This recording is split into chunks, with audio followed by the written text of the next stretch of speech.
Երբ հայկական բանակը մտավ Շուշիի պալատ նոյեմբերի 8-ին, 1994 թվականին, նրանք գտան մի բան, որը երբեք չպետք է գոյություն ունենար։ Ձայնագրված զրույցներ Բաքվի հետ կապված վերջնական հարձակման մասին, գաղտնի քարտեզներ ադրբեջանական մայրաքաղաքի պաշտպանության թույլ կետերի մասին, եւ ամենակարևորը, հեռախոսային գրանցումներ Երևանից, որոնք հրամայում էին կանգնեցնել տանկերը հենց այն պահին, երբ հաղթանակը հասանելի էր։ Բայց դեկտեմբերի 25-ին այս բոլոր ապացույցները անհետացան առանց որևէ հետքի։ Ով վերցրեց դրանք։ Ով ուներ իշխանություն եւ շահ թաքցնելու ազգային հաղթանակի գողությունը։ Եվ ամենակարևորը, ինչ էին թաքցնում այդ ձայնագրությունները, որ 35 տարի անց դրանք դեռևս չեն հրապարակվել։ Այս փաստաթուղթը, որը մենք տեսնում ենք այսօր, կարմիր կնիքով եւ խիստ գաղտնի դասակարգմամբ, պարունակում է անունները այն մարդկանց, ովքեր հեռախոսազանգ են կատարել կոմանդոսին, պահանջելով կանգնեցնել առաջ խաղացումը։ Այս փաստաթուղթը կարող էր արժանալ կյանք, եւ դա արժեցավ, ոչ թե նրան, ովքեր այն պահպանեցին,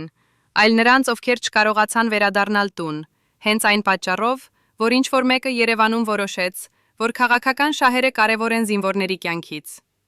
Աշխարհը գիտի Աշոտ Բլեյանի անունը, Վազգեն Սարգսյանի անունը, բայց քիչերն են լսել Արկադի Տեր-Թադևոսյանի, կոմանդոսի իրական պատմությունը։ Մարդը, ով 35 տարի լռել է, չի խոսել հանրային հարցազրույցներում, չի գրել հուշագրություններ, չի մասնակցել քաղաքական շոուներին։ Նա ապրում է Երևանում, հեռու լուսաբացից, եւ միայն իր ամենամոտ ընկերները գիտեն, թե ինչ է նա իրականում տեսել 1994 թվականի գարնանը։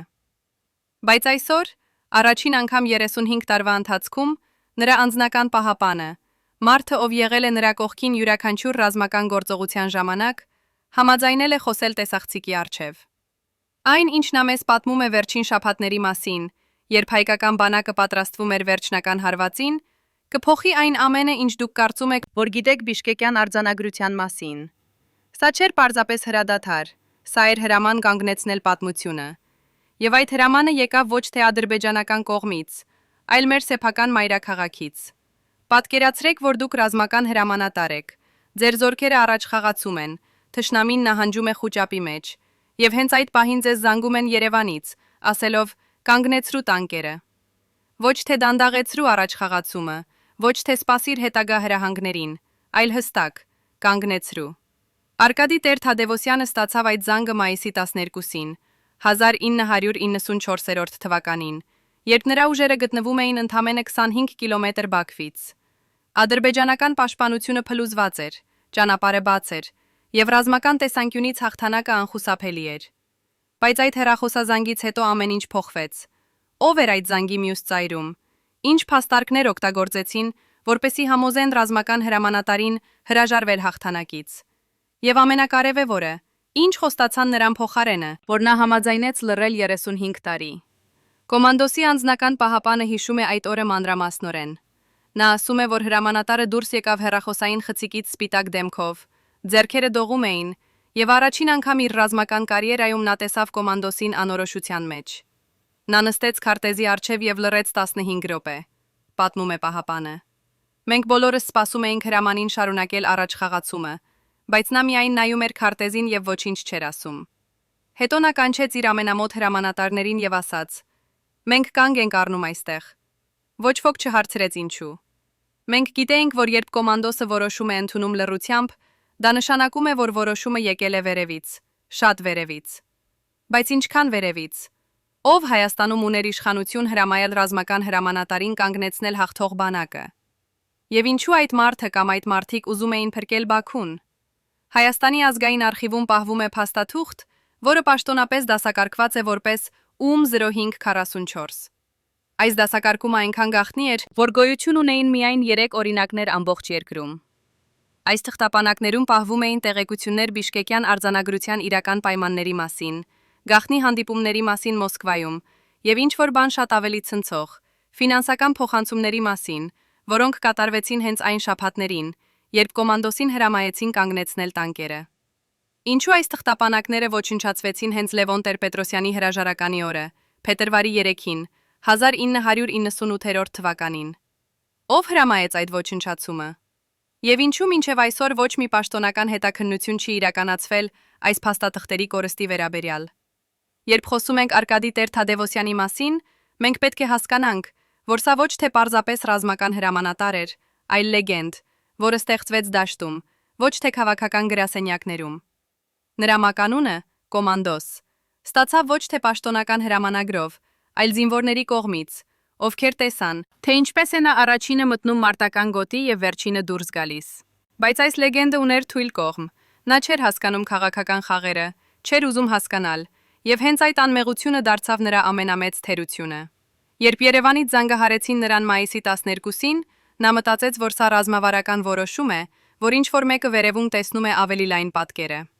Նա չգիտեր, որ այդ լայն պատկերը ներառում էր նավթային պայմանագրեր, միջազգային ճնշումներ եւ անձնական ֆինանսական շահեր, որոնք ոչ մի կապ չունեին ռազմական տրամաբանության հետ։ Կոմանդոսի անձնական պահապանը հիշում է մի այլ դրվագ, որը տեղի ունեցավ 2 օր անց այդ հեռախոսազանգից։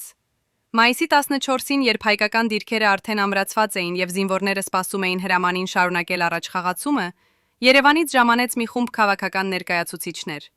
Նրանք չէին ռազմական հագուստով, այլ քաղաքային կոստյումներով, եւ նրանք պահանջեցին մասնավոր հանդիպում կոմանդոսի հետ։ Այդ հանդիպումը տևեց 3 ժամ, ասում է պահապանը։ Մենք չգիտեինք, թե ինչ էր քննարկվում ներսում, բայց երբ այդ մարդիկը հեռացան, կոմանդոսը կանչեց մեզ եւ ասաց. «Պատրաստվեք նահանջի»։ Մենք չէինք կարող հավատալ։ Նահանջ, երբ մենք հաղթում էինք, բայց հրամանը հրաման էր։ Ովքեր էին այդ մարդիկը քաղաքային կոստյումներով։ Ինչ փաստարկներ օգտագործեցին նրանք, որպեսզի համոզեն ռազմական լեգենդին հրաժարվել իր կարիերայի ամենամեծ հաղթանակից։ Եվ ինչու, կոմանդոսը մարդը, ով երբեք չէր նահանջել մարտական դաշտում, այս անգամ համաձայնեց։ Բայց եկեք վերադառնանք այն փաստաթղթին, որը գտնվում է արխիվում, UM0544 կոդով։ Այս թղթապանակում կա մի էջ, որը փրկվել է ոչնչացումից շնորհիվ մի արխիվիստի, ով պատահաբար պատճենել էր այն մի օր առաջ։ Այդ էջում թվարկված են հեռախոսազանգերի ժամանակները եւ տևողությունները մայիսի 12-ից մինչև մայիսի 16-ը, 1994 թվականին։ Ամենաերկար զանգը տևել է 45 րոպե եւ կատարվել է մայիսի 13-ին, ժամը 11-ին գիշերը։ Ով զանգահարեց կոմանդոսին գիշերվա մեջ եւ խոսեց 45 րոպե։ Ինչ կարող էր լինել այնքան կարևոր, որ պահանջում էր գիշերային զանգ եւ այդքան երկար զրույց։ Եվ ինչու այդ զանգից հետո կոմանդոսը հրամայեց իր հրամանատարներին սկսել նահանջի պատրաստականները, չնայած որ պաշտոնական հրադադարը դեռ չէր ստորագրված։ Հիմա եկեք խոսենք այն մասին, ինչի մասին ոչ ոք չի ուզում խոսել՝ փողի մասին։ 1994 թվականին Հայաստանի միջին աշխատավարձը կազմում էր մոտավորապես 3000 դրամ ամսական,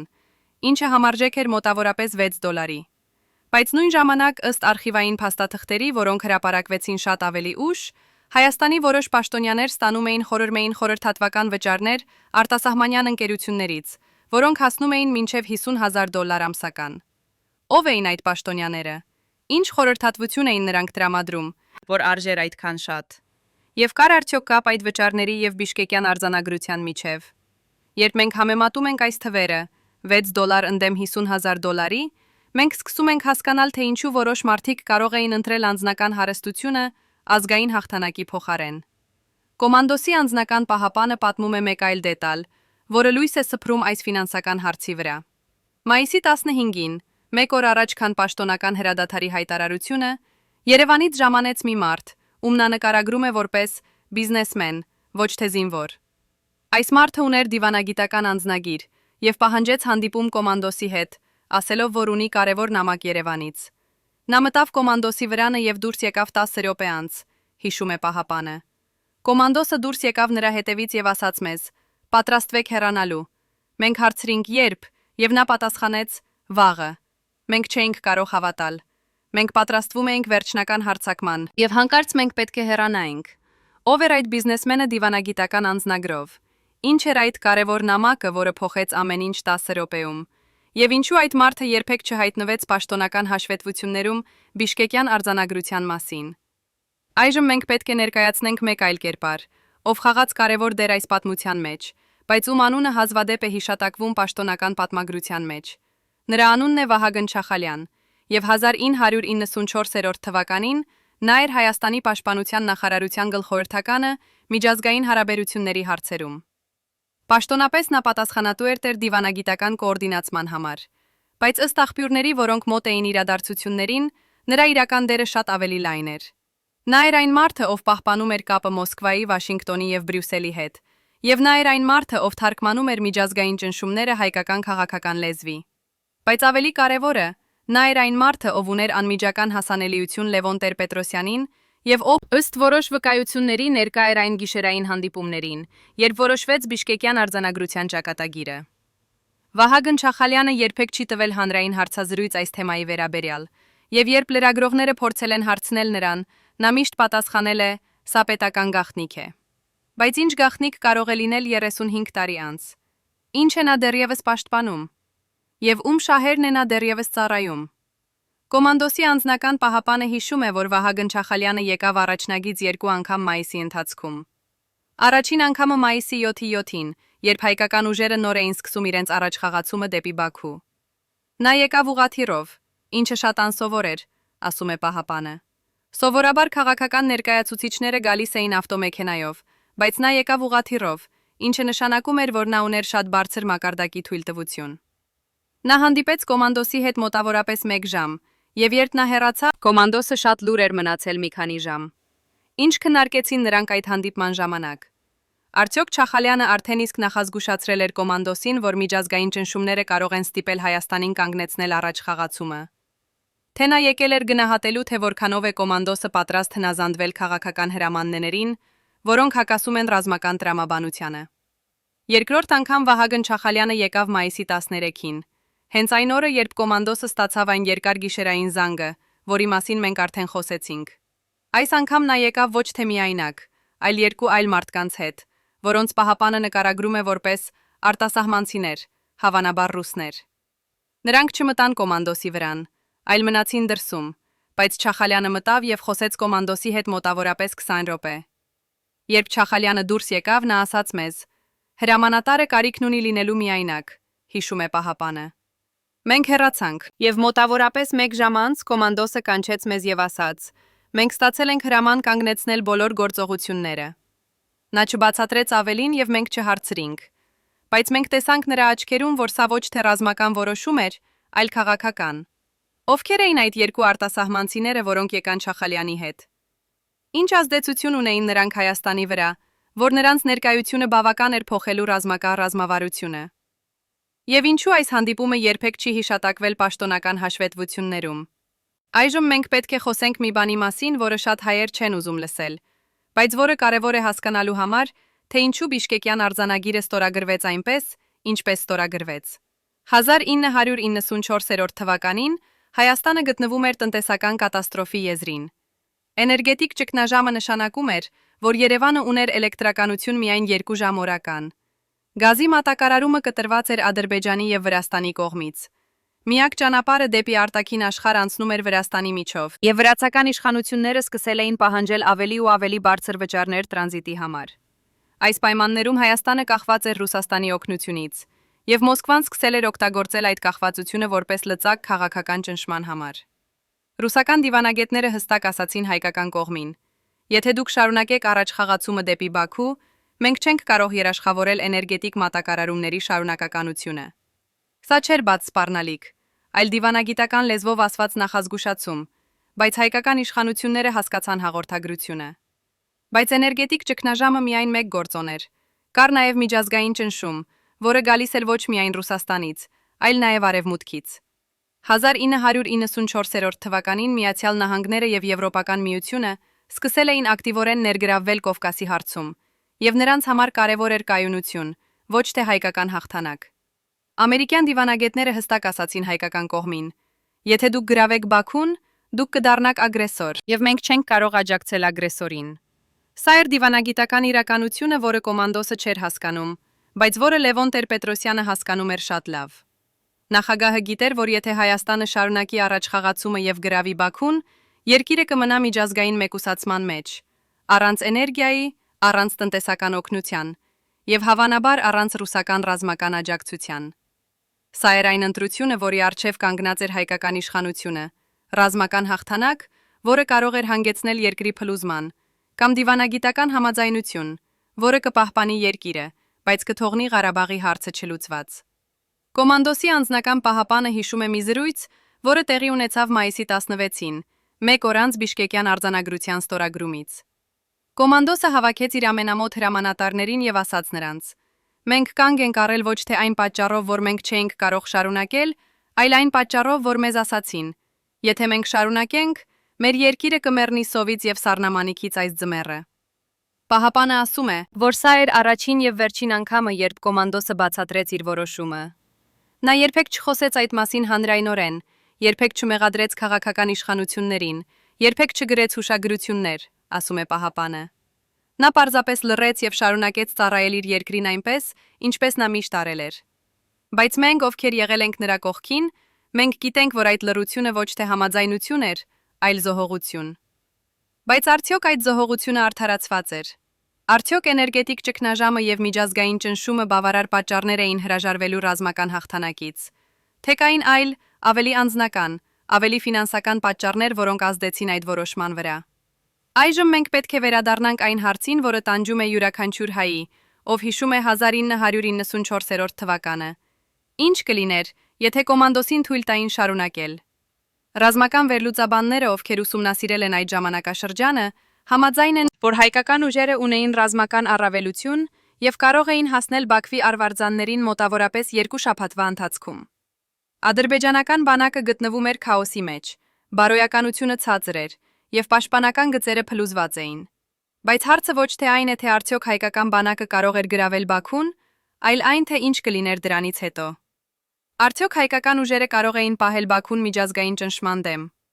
Արդյոք Հայաստանը կարող էր գոյատևել տնտեսական շրջափակման մեջ, երբ ոչ միայն Ադրբեջանը եւ Թուրքիան, այլ նաեւ Ռուսաստանը եւ Արևմուտքը կլինեին դեմ։ Սրանք են այն հարցերը, որոնց պատասխանները մենք երբեք չենք իմանա, քանի որ պատմությունը ընտրեց այլ ճանապարհ։ Կոմանդոսի անձնական պահապանը ավարտում է իր պատմությունը մի խոսքով, որը ամփոփում է ամբողջ այս ողբերգությունը։ Կոմանդոսը երբեք չմեղադրեց Լևոն Տեր-Պետրոսյանին, երբեք չմեղադրեց Վահագն Չախալյանին, երբեք չմեղադրեց ոչ մեկին, ասում է նա։ Բայց մի անգամ շատ տարիներ անց, երբ մենք նստած էինք միասին եւ խոսում էինք հին օրերի մասին, նա ասաց ինձ. «Գիտես, ամենադժվարը ոչ թե կանգ առնելն էր, այլ բացատրելը զինվորներին, ովքեր մեռան հավատալով, որ նրանց զոհողությունը կբերի հաղթանակ»։ Նա ասաց սա եւ լռեց, եւ ես տեսա նրա աչքերում արցունքներ, որոնք նա երբեք չթույլ տվեց թափվել։ Սա է կոմանդոսի իրական պատմությունը։ Ոչ թե հերոսի, ով հաղթեց, այլ հերոսի, ով զոհաբերեց իր հաղթանակը իր երկրի համար, եւ ով 35 տարի լռել է, քանի որ նա գիտեր, որ ճշմարտությունը կարող էր ավելի շատ վնաս հասցնել, քան լռությունը։ Բայց այժմ, երբ այդ սերունդը մեռնում է, երբ վկաները անհետանում են, արդյոք ժամանակը չի եկել պատմելու ամբողջ ճշմարտությունը։ Արդյոք հայ ժողովուրդը չունի իրավունք իմանալու, թե ով եւ ինչու որոշեց զոհաբերել Բաքվի գրավումը։ Եվ ամենակարևորը, արդյոք այդ զոհողությունը փրկեց Հայաստանը, թե պարզապես հետաձգեց անխուսափելին։ Մինչդեռ կոմանդոսը լռում էր 35 տարի, նրա անձնական բժիշկը պահպանում էր մեկ այլ գաղտնիք, որը կարող էր ամեն ինչ բացատրել։ Դոկտոր Արմեն Սարգսյանը, ով ծառայել է հայկական բանակի բժշկական ծառայության ղեկավար 1994-ից մինչև 1998, այսօր առաջին անգամ համաձայնվում է խոսել տեսախցիկի առջև։ Նրա ձեռքերում բժշկական քարտ, որը պաշտոնապես երբեք չի եղել գոյություն, բայց որը նա պահել է իր անձնական արխիվում ավելի քան 3 տասնամյակ։ Այս փաստաթուղթը, դեղին թղթի վրա գրված ձեռագրով, պարունակում է բժշկական հետազոտությունների արդյունքներ, որոնք կատարվել են Արկադի Տեր-Թադևոսյանի համար մայիսի 2-ին, 1994 թվականին, ճիշտ 10 օր առաջ այն հեռախոսազանգից, որը փոխեց ամեն ինչ։ Ախտորոշումը գրված է բժշկական կոդերով, բայց դոկտոր Սարգսյանը թարգմանում է մեզ համար սուր սթրեսային խանգարում, բարձր արյան ճնշում, 190-ի վրա 110, սրտի անկանոն ռիթմ, եւ ինչ-որ բան, որը մենք այն ժամանակ չէինք կարող ճշգրիտ ախտորոշել, բայց որը հիմա ես կարող եմ ասել, սա էր վաղ փուլի սրտի անբավարարություն։ Ինչու այս ախտորոշումը պահվեց գաղտնի։ Ինչու կոմանդոսը շարունակեց հրամանատարել, երբ նրա սիրտը արդեն ուղարկում էր նախազգուշական ազդանշաններ։ Եվ ամենակարևորը, գիտեին արդյոք Երևանի քաղաքական իշխանությունները, որ նրանք ճնշում էին մարդու, ում առողջությունը արդեն գտնվում էր վտանգի գոտում։ Դոկտոր Սարգսյանը նստած է իր հին ընդունարանում Երևանում, պատերին կախված են լուսանկարներ դաշտային հիվանդանոցներից, եւ նա շարունակում է իր պատմությունը դողացող ձայնով։ Մայիսի 2-ին ես կանչվեցի կոմանդոսի վրան, քանի որ նա գանգատվում էր կրծքավանդակի ցավից, հիշում է նա։ Երբ ես հասա, նա նստած էր քարտեզի առջև եւ փորձում էր թաքցնել իր ցավը, բայց ես տեսա նրա դեմքի գույնը, մոխրագույն, եւ ես տեսա, թե ինչպես է նա սեղմում իր ձախ ձեռքը։ Ես անմիջապես չափեցի նրա ճնշումը եւ սարսափեցի։ 190-ի վրա 110, սա 10, սա մահացու վտանգավոր մակարդակ է մարդու համար, ով գտնվում է մշտական սթրեսի տակ։ Դոկտորը ասաց կոմանդոսին, որ նա պետք է անմիջապես տեղափոխվի հիվանդանոց, բայց հրամանատարը մերժեց։ Նա ասաց ինձ. «Դոկտոր, մենք գտնվում ենք 10 օր հեռավորության վրա ամենակարևոր գործողությունից։ Տուր ինձ դեղեր, որ ես կարողանամ շարունակել, եւ մենք կխոսենք հիվանդանոցի մասին հետո»։ Ես տվեցի նրան դեղեր, նիտրոգլիցերին եւ բետա-բլոկատորներ, բայց ես նաեւ գրեցի այդ բժշկական քարտը եւ ուղարկեցի պատճենը Երևան, Պաշտպանության նախարարություն։ Ես ուզում էի, որ նրանք իմանան, որ կոմանդոսը գտնվում է բժշկական ռիսկի տակ։ Բայց ահա այստեղ է այն մասը, որը դոկտոր Սարգսյանը երբեք չի պատմել հանրությանը մինչև այսօր։ Մայիսի 6-ին 4 օր անց բժշկական զեկույցի ուղարկումից նա ստացավ հեռախոսազանգ Երևանից։ Զանգահարողը ներկայացավ որպես Պաշտպանության նախարարության բժշկական վարչության ներկայացուցիչ եւ ասաց դոկտոր Սարգսյանին. «Ձեր զեկույցը ստացվել է, բայց մենք պահանջում ենք, որ դուք ոչնչացնեք բոլոր պատճենները եւ երբեք չհիշատակեք այս ախտորոշումը ոչ մեկի հետ»։ Դոկտորը հարցրեց ինչու, եւ պատասխանը եղավ. «Քանի որ եթե թշնամին իմանա, որ կոմանդոսը հիվանդ է, դա կվնասի բանակի բարոյականությանը եւ կտա նրանց ռազմավարական առավելություն»։ Սա թվում էր տրամաբանական բացատրություն, եւ դոկտոր Սարգսյանը ենթարկվեց։ Նա ոչնչացրեց պաշտոնական պատճենները, բայց պահեց մեկը իր անձնական արխիվում, քանի որ բժիշկ լինելը նշանակում է պատասխանատվություն ունենալ պատմության առջև։ Բայց այժմ, 35 տարի անց, դոկտոր Սարգսյանը հարցնում է իրեն. արդյոք այդ զանգը իսկապես եկավ բժշկական վարչությունից, թե ինչ-որ մեկը ուզում էր թաքցնել, որ կոմանդոսը գտնվում էր այնպիսի վիճակում, որ նա չպետք է ստանար լրացուցիչ սթրես։ Ով օգուտ քաղեց այդ գաղտնիությունից, եւ արդյոք այն մարդիկը, ովքեր հետագայում ճնշեցին կոմանդոսին կանգնեցնելու տանկերը, գիտեին, որ նրանք կարող էին սպանել նրան այդ սթրեսով։ Դոկտոր Սարգսյանը շարունակում է իր պատմությունը, եւ նրա ձայնը դառնում է ավելի լուրջ։ Մայիսի 12-ին, երբ կոմանդոսը ստացավ այն հեռախոսազանգը Երևանից, ես եղել եմ Վվրանում, մոտավորապես 10 մետր հեռավորության վրա, հիշում է նա։ Ես չէի լսում զրույցը, բայց ես տեսա նրա դեմքը, երբ նա դուրս եկավ հեռախոսային խցիկից։ Նա սպիտակ էր, ավելի սպիտակ, քան մայիսի 2-ին, եւ նա բռնեց իր կրծքավանդակը։ Ես անմիջապես վազեցի նրա մոտ եւ տվեցի նրան նիտրոգլիցերին։ Նա նստեց եւ լռեց 15 րոպե, եւ ես տեսա, թե ինչպես է նրա սիրտը բախում անկանոն ռիթմով։ Ես ասացի նրան. «Հրամանատար, դուք պետք է անմիջապես տեղափոխվեք հիվանդանոց»։ Բայց նա ասաց ինձ. «Դոկտոր, ես չեմ կարող հիմա գնալ։ Ինձ պետք է որոշում կայացնել, որը կփոխի ամեն ինչ»։ Ես հարցրի. «Ինչ որոշում»։ Բայց նա չպատասխանեց։ Նա պարզապես նստեց այնտեղ, ձեռքը կրծքավանդակի վրա եւ նայում էր քարտեզին, որտեղ նշված էին մեր ուժերի դիրքերը։ Ընդամենը 25 կիլոմետր Բաքվից։ Այս բժշկական մանրամասները ավելացնում են նոր շերտ այն պատմությանը, որը մենք արդեն գիտենք։ Կոմանդոսը ոչ միայն ստանում էր քաղաքական ճնշում, ոչ միայն լսում էր միջազգային սպառնալիքների մասին, այլ նաև մարտնչում էր իր սեփական մարմնի դեմ, որը ուղարկում էր նախազգուշական ազդանշաններ։ Երբ նա ստացավ այն հրամանը կանգնեցնել տանկերը, նա գիտեր, որ սա կարող էր լինել նրա վերջին ռազմական որոշումը, ոչ միայն այն պատճառով, որ պատերազմը ավարտվում էր, այլ նաև այն պատճառով, որ նրա սիրտը կարող էր չդիմանալ այդ սթրեսին։ Դոկտոր Սարգսյանը ասում է, որ հաջորդ 3 օրերի ընթացքում նա մնաց կոմանդոսի կողքին 24 ժամ օրական, պատրաստ ցանկացած պահի տրամադրելու անհետաձգելի բժշկական օգնություն։ Ես տեսա, թե ինչպես է նա տառապում, ասում է դոկտորը։ Ոչ միայն ֆիզիկապես, այլ նաև հոգեպես։ Նա գիտեր, որ նրա զինվորները չեն հասկանում, թե ինչու են նրանք կանգ առնում, երբ հաղթանակը այդքան մոտ է։ Եվ նա չէր կարող նրանց բացատրել, քանի որ նրան հրամայել էին լռել։ Բայց դոկտոր Սարգսյանը պատմում է նաև մեկ այլ դետալ, որը լույս է սփռում կոմանդոսի բնավորության վրա։ Մայիսի 14-ին, երբ հայկական ուժերը արդեն սկսել էին նահանջի պատրաստականները, կոմանդոսը կանչեց դոկտորին եւ ասաց նրան. «Դոկտոր, ես ուզում եմ, որ դուք գրեք ամեն ինչ, ինչ տեղի է ունեցել այս շաբաթների ընթացքում։ Գրեք իմ բժշկական վիճակի մասին, գրեք այն զանգերի մասին Երևանից, գրեք ամեն ինչ, բայց մի հրապարակեք դա հիմա։ Պահեք այն եւ եթե ինչ-որ բան պատահի ինձ, կամ եթե ժամանակը գա, երբ ժողովուրդը պետք է իմանա ճշմարտությունը,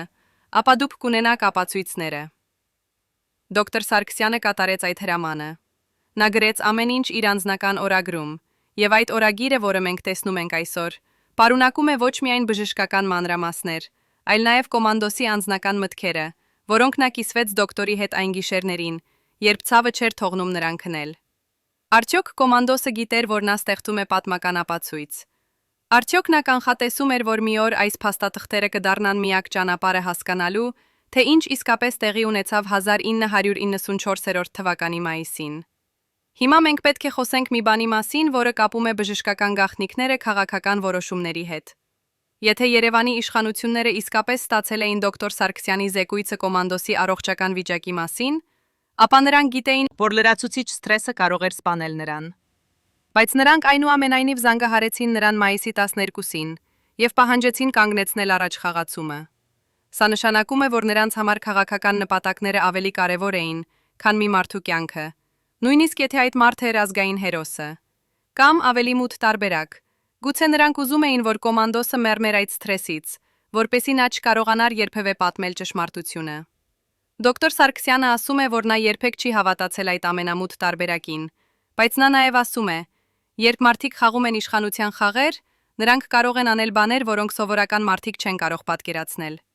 Արդյոք կոմանդոսի առողջական վիճակը օգտագործվեց որպես լծակ, ստիպելու նրան հնազանդվել։ Արդյոք նրան ասացին, եթե դուք չկանգնեցնեք տանկերը, մենք չենք կարող երաշխավորել ձեր բժշկական օգնությունը։ Մենք երբեք չենք իմանա ճշգրիտ պատասխանները, բայց այս հարցերը պետք է տրվեն, քանի որ դրանք բացահայտում են, թե որքան խորն էր այն մանիպուլյացիան, որը կիրառվեց կոմանդոսի նկատմամբ։ Դոկտոր Սարգսյանը ավարտում է իր պատմությունը մի խոսքով, որը ամփոփում է ողջ այս բժշկական գաղտնիքը։ Կոմանդոսը վերապրեց մայիսի 12-ը, նա վերապրեց Բիշկեկյան արձանագիրը, եւ նա ապրեց եւս 35 տարի, ասում է նա։ Բայց մի մասը նրանից մեռավ այդ օրը։ Այն մասը, որը հավատում էր, որ ռազմական տրամաբանությունը միշտ հաղթում է քաղաքական մանիպուլյացիաներին։ Նա դարձավ ավելի լուռ, ավելի փակ, եւ նա երբեք չխոսեց հանրայնորեն այն մասին, ինչ տեղի ունեցավ։ Բայց ես, որպես նրա բժիշկ, ես տեսա, թե ինչպես է այդ լռությունը ուտում նրան ներսից, ավելի դանդաղ, բայց ավելի ցավոտ, քան ցանկակացած սրտի հիվանդություն։ Արդյոք բժշկական գաղտնիքները, որոնք մենք իմացանք այսօր, փոխում են մեր ըմբռնումը Բիշկեկյան արձանագրության մասին։ Արդյոք կոմանդոսը զոհ էր ոչ միայն քաղաքական ճնշման, այլ նաև բժշկական մանիպուլյացիայի։ Եվ ամենակարևորը, քանի այլ գաղտնիքներ են դեռևս թաքնված բժիշկների օրագրերում, դիվանագետների նոթերում եւ զինվորների հիշողություններում։ Բայց բժշկական գաղտնիքները միայն մի մասն են այս պատմության։ Կա մեկ այլ շերտ, որը շատ ավելի խորն է եւ շատ ավելի անհանգստացնող։ Կոմանդոսի անձնական պահապանը, ով արդեն պատմեց մեզ այն օրերի մասին, հիշում է մի դրվագ, որը տեղի ունեցավ մայիսի 11-ին,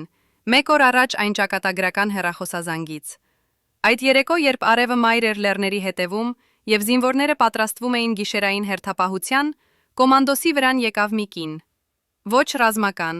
ոչ բժիշկ, ոչ քաղաքական ներկայացուցիչ, այլ պարզապես հին կին, մոտավորապես 70 տարեկան, սև հագուստով եւ գավազանով։ Պահապանները փորձեցին կանգնեցնել նրան, բայց նա ասաց. «Ես պետք է տեսնեմ հրամանատարին, ես եկել եմ Շուշիից եւ ես ունեմ նրա համար հաղորդագրություն»։ Պահապանները զարմացած էին, քանի որ Շուշին գտնվում էր մոտավորապես 100 կիլոմետր հեռավորության վրա, եւ ոչ ոք չէր հասկանում, թե ինչպես է այս հին կինը կարողացել անցնել այդ ամբողջ ճանապարհը միայնակ։ Պահապանը հիշում է, որ կոմանդոսը, երբ լսեց այս մասին, անմիջապես ասաց. «Թող նա մտնի»։ Կինը մտավ վրան եւ նրանք խոսեցին մոտավորապես 15 րոպե։ Ոչ ոք չլսեց նրանց զրույցը, բայց երբ կինը դուրս եկավ, պահապանը տեսավ, որ կոմանդոսի դեմքը փոխվել էր։ Նա նստած էր եւ նայում էր դատարկության մեջ, հիշում է պահապանը։ Ես հարցրի նրան. «Հրամանատար, ամեն ինչ կարգին է», եւ նա ասաց. «Այդ կինը ասաց ինձ, որ եթե ես շարունակեմ դեպի Բաքու, ես կմեռնեմ ոչ թե թշնամու ձեռքից, այլ իմ սեփական մարդկանց ձեռքից»։ Ես մտածեցի, որ սա հին կնոջ սնափառություն է, բայց կոմանդոսը ասաց. նա նկարագրեց ինձ մանրամասներ, որոնք նա չէր կարող իմանալ, եթե ինչ-որ մեկը չէր ասել նրան։ Ես հարցրի. «Ինչ մանրամասներ», բայց նա չպատասխանեց։ Նա պարզապես ասաց. «Վաղը ամեն ինչ կփոխվի»։ Այս պատմությունը հնչում է որպես առասպել, որպես սնափառություն, բայց պահապանը պնդում է, որ սա իրականություն էր։ Նա նույնիսկ հիշում է այն հին կնոջ անունը՝ Մարիամ, եւ նա ասում է, որ հետագայում, երբ նա փորձեց գտնել այդ կնոջը Շուշիում, ոչ ոք չէր լսել նրա մասին։ Կարծես նա երբեք չի եղել գոյություն, ասում է պահապանը, բայց ես տեսա նրան, ես լսեցի նրա ձայնը, եւ ես տեսա, թե ինչպես է կոմանդոսը փոխվել այդ հանդիպումից հետո։ Արդյոք այս 5 կինը իսկական էր, թե սա էր հոգեբանական գործողություն, որը նախագծված էր վախեցնելու կոմանդոսին։ Արդյոք ինչ-որ մեկը Երևանից ուղարկեց այդ կնոջը, տրամադրելու վերջին նախազգուշացումը։ Թե սա էր պարզապես պատահական հանդիպում, որը կոմանդոսը մեկնաբանեց որպես նշան, քանի որ նա արդեն գտնվում էր ծայրահեղ սթրեսի տակ։ Մենք երբեք չենք իմանա ճշգրիտ պատասխանը, բայց այս դրվագը ցույց է տալիս, թե որքան խորն էր այն հոգեբանական ճնշումը, որը կիրառվում էր կոմանդոսի նկատմամբ։ Պահապանը շարունակում է իր պատմությունը, եւ նա պատմում է այդ գիշեր կոմանդոսը չքնեց։ Նա նստեց վրանում եւ կարդաց մի 5 գիրք, որը միշտ պահում էր իր հետ, հիշում է պահապանը։ Ես հարցրի նրան ինչ եք կարդում, եւ նա ցույց տվեց ինձ, սա էր հայոց պատմություն, գրված Մովսես Խորենացու կողմից։ Նա ասաց ինձ. ես փորձում եմ հասկանալ, թե ինչպես են մեր նախնիները կայացրել որոշումներ, երբ նրանք գտնվում էին նման իրավիճակներում։ Ես նստեցի նրա կողքին եւ մենք կարդացինք միասին մինչեւ լուսաբաց։ Նա կարդաց ինձ մի հատված, որտեղ Խորենացին գրում է, թե ինչպես է հայկական արքան պետք է ընտրեր՝ կռվել եւ մեռնել փառքով, թե նահանջել եւ ապրել ամոթով։ Կոմանդոսը ասաց. մեր նախնիները միշտ ընտրել են կռվել, բայց գուցե նրանք սխալվել են։ Գուցե իմաստությունը ոչ թե կռվելն է մինչև վերջ, այլ իմանալը, թե երբ կանգ առնել։ Այս գիշերային զրույցը բացահայտում է կոմանդոսի ներքին պայքարը։ Նա ոչ թե պարզապես հնազանդվում էր քաղաքական հրամաններին, այլ փորձում էր գտնել պատմական արդարացում իր որոշման համար։ Նա փնտրում էր նախադեպներ հայկական պատմության մեջ, որտեղ նահանջը եղել է ճիշտ ընտրությունը։ Բայց պահապանը ասում է, որ նա չգտավ այդպիսի նախադեպներ, քանի որ հայկական պատմությունը լի է հերոսներով, ովքեր կռվել են մինչև վերջ, նույնիսկ երբ հաղթանակը անհնար էր։ Կոմանդոսը գիտեր, որ նա պատրաստվում էր անել ինչ-որ բան, որը հայկական պատմությունը կդատապարտի, ասում է պահապանը։ Նա պատրաստվում էր կանգ առնել, երբ հաղթանակը հասանելի էր։ Եվ նա գիտեր, որ սա կդառնա նրա ժառանգությունը, ոչ թե հերոսը, ով հաղթեց, այլ հրամանատարը, ով կանգ առավ։ Արդյոք կոմանդոսը կայացրեց ճիշտ որոշում։ Արդյոք նա փրկեց Հայաստանը տնտեսական կատաստրոֆից, թե նա զոհաբերեց ազգային հաղթանակը անձնական վախի պատճառով։ Եվ ամենակարևորը, արդյոք մենք, ովքեր ապրում ենք 35 տարի անց, ունենք իրավունք դատել նրան, երբ մենք չենք եղել այնտեղ, չենք զգացել այն ճնշումը, չենք տեսել այն ընտրությունները, որոնց առջև նա կանգնած էր։ Հիմա մենք պետք է վերադառնանք այն հարցին, որը տանջում է յուրաքանչյուր հայի։ Ո՞վ էր իսկական հանցագործը այս պատմության մեջ։ Կոմանդոսը, ով կանգ առավ։ Լևոն Տեր-Պետրոսյանը, ով հրամայեց կանգ առնել։ Վահագն Չախալյանը, ով փոխանցեց միջազգային ճնշումները։ Թե այն անանուն բիզնեսմենները եւ դիվանագետները, ովքեր օգտագործեցին Հայաստանի տնտեսական թուլությունը որպես լծակ քաղաքական մանիպուլյացիայի համար։ Կոմանդոսի անձնական պահապանը ասում է, որ նա 35 տարի մտածել է այս հարցի մասին, եւ նա եկել է այն եզրակացության, որ հանցագործը ոչ ոք չէ, եւ բոլորն են միաժամանակ։ Կոմանդոսը մեղավոր է, քանի որ նա կարող էր մերժել հրամանը եւ շարունակել առաջխաղացումը, ասում է նա։ Բայց եթե նա դա աներ, նա կդառնար անհնազանդ զինվոր, եւ հայկական բանակը կփլուզվեր ներքին կոնֆլիկտի մեջ։ Լևոն Տեր-Պետրոսյանը մեղավոր է, քանի որ նա ընտրեց դիվանագիտությունը ռազմական հաղթանակի փոխարեն։ Բայց եթե նա դա չաներ, Հայաստանը կարող էր մեռնել սովից այդ ձմեռը։ Վահագն Չախալյանը մեղավոր է, քանի որ նա փոխանցեց ճնշումները առանց պաշտպանելու կոմանդոսին։ Բայց նա միայն կատարում էր իր աշխատանքը որպես դիվանագետ։ Եվ միջազգային ուժերը մեղավոր են, քանի որ նրանք օգտագործեցին Հայաստանի թուլությունը։ Բայց նրանք միայն պաշտպանում էին իրենց սեփական շահերը, ինչպես միշտ անում են մեծ տերությունները։ Ունները, պահապանը շարունակում է, իսկական հանցագործը պատմությունն է ինքնին, այն պատմությունը, որը դատապարտում է փոքր ազգերին միշտ ընտրել երկու վատ տարբերակների միջև։ Մենք չենք կարող ունենալ եւ ռազմական հաղթանակը, եւ տնտեսական գոյատևումը։ Մենք պետք է ընտրեինք, եւ մենք ընտրեցինք գոյատևումը։ Արդյոք սա ճիշտ ընտրություն էր։ Ես չգիտեմ։ Ես միայն գիտեմ, որ Հայաստանը դեռ գոյություն ունի, եւ Ղարաբաղը ազատ էր 28 տարի, մինչեւ 2020-ը։ Գուցե սա էր ամենալավը, ինչ մենք կարող էինք հասնել այդ պայմաններում։ Բայց այս պատասխանը չի բավարարում շատ հայերի, ովքեր դեռևս հավատում են, որ եթե կոմանդոսին թույլ տային շարունակել, ամեն ինչ կլիներ այլ կերպ։ Նրանք հավատում են, որ Բաքվի գրավումը կավարտեր պատերազմը մեկընդմիշտ, եւ Հայաստանը կդառնար տարածաշրջանային տերություն։ Բայց արդյոք սա իրատեսական սցենար էր, թե պարզապես ազգային երազանք, որը երբեք չէր կարող իրականանալ։ Կոմանդոսի անձնական պահապանը ավարտում է իր պատմությունը մի վերջին հիշողությամբ։ Մայիսի 16-ին, երբ Բիշկեկյան արձանագիրը արդեն ստորագրված էր եւ հայկական ուժերը սկսել էին նահանջել իրենց նախկին դիրքերը, կոմանդոսը հավաքեց իր բոլոր հրամանատարներին վերջին հանդիպման համար։ Նա ասաց մեզ. «Ես գիտեմ, որ դուք չեք հասկանում, թե ինչու մենք կանգ առանք։ Ես գիտեմ, որ դուք զայրագիտեմ, որ դուք զայրացած եք, եւ դուք ունեք իրավունք լինել զայրացած։ Բայց ես ուզում եմ, որ դուք հիշեք մի բան. մենք կանգ առանք ոչ թե այն պատճառով, որ մենք վախեցանք, այլ այն պատճառով, որ մեզ ասացին, որ եթե մենք շարունակենք, մեր երկիրը կմեռնի։ Եվ մենք ընտրեցինք մեր երկիրը մեր անձնական փառքից ավելի»։ Նա ասաց սա, եւ հետո նա լռեց, եւ մենք բոլորս լռեցինք, քանի որ մենք հասկացանք, որ սա էր ամենադժվարը, ինչ նա երբևէ ասել է։ Պահապանը ավելացնում է. «Այդ օրից սկսած կոմանդոսը երբեք չխոսեց հանրայնորեն Բիշկեկյան արձանագրության մասին։ Նա լռեց 35 տարի, եւ նա տարավ իր գաղտնիքները գերեզման։ Բայց մենք, ովքեր եղել ենք նրա կողքին, մենք գիտենք ճշմարտությունը։ Եվ այժմ, երբ նա այլևս չկա, մենք պարտավոր ենք պատմել այն»։ Արդյոք այս վկայությունները բավարար են հասկանալու, թե ինչ իսկապես տեղի ունեցավ 1994 թվականի մայիսին։ Արդյոք բժշկական գաղտնիքները, 5 կնոջ նախազգուշացումը եւ գիշերային զրույցները բավարար են բացատրելու, թե ինչու կոմանդոսը կայացրեց այն որոշումը, որը փոխեց Հայաստանի պատմությունը։ Թե կան դեռևս այլ գաղտնիքներ, որոնք սպասում են բացահայտման, թաքնված արխիվներում, մոռացված օրագրերում եւ ծերացող վկաների հիշողություններում։ Եվ ամենակարևորը, արդյոք հայ ժողովուրդը պատրաստ է լսելու ամբողջ ճշմարտությունը, նույնիսկ եթե այդ ճշմարտությունը ցավոտ է եւ բարդ է, եւ չի տալիս պարզ պատասխաններ այն հարցերին, որոնք տանջել են մեզ 35 տարի։ Պատկերացրեք, որ դուք եք այն 12 մարդկանցից մեկը, ովքեր գիտեին ամեն ինչ կոմանդոսի մասին, յուրաքանչյուր բժշկական գաղտնիք, յուրաքանչյուր փախուստի պլան, յուրաքանչյուր թունել Երևանի տակ։ Այժմ պատկերացրեք, որ դուք պետք է ընտրեք՝ պահպանել ձեր հավատարմությունը, թե փրկել ձեր կյանքը։ 22 դեկտեմբերի 1994 թվականին այս մարդիկ կայացրին ընտրություն, որը փոխեց Հայաստանի պատմությունը։